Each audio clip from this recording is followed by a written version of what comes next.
خاران سے سلمان بلوچ کی رپورٹ کے مطابق خاران ڈویژنل ہیڈ کوارٹر شیخ زید ہاسپٹل خاران تاحال بجلی سے محروم۔ تفصیلات کے مطابق گزشتہ مہینے قبل شیخ زید ہاسپٹل خاران کا ٹرانسفارمر جل گیا تھا، جس کی تاحال مرمت نہ ہو سکی۔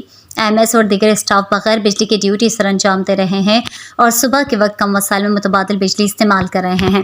واضح رہے کہ شیخ زید ہاسپٹل خاران میں واشک اور دیگر قریبی علاقوں سے مریض علاج معالجہ کے لیے آتے ہیں، لیکن بجلی نہ ہونے کی وجہ سے لوگوں کو شدید مشکلات کا سامنا ہونا یہ چاہیے تھا کہ ہاسپٹل کو 24 گھنٹے بجلی ملنا چاہیے تھا، لیکن شعبہ حادثات ایکسیڈنٹ میں زخمیوں کو موبائل ٹارچ لگا کر ابتدائی طبی امداد فراہم کیا جا رہا ہے۔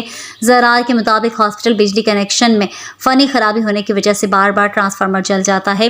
ہاسپٹل میں بجلی نہ ہونے سے اسٹاف کو مریضوں کے علاج معالجے میں دشواری کا سامنا کرنا پڑ رہا ہے۔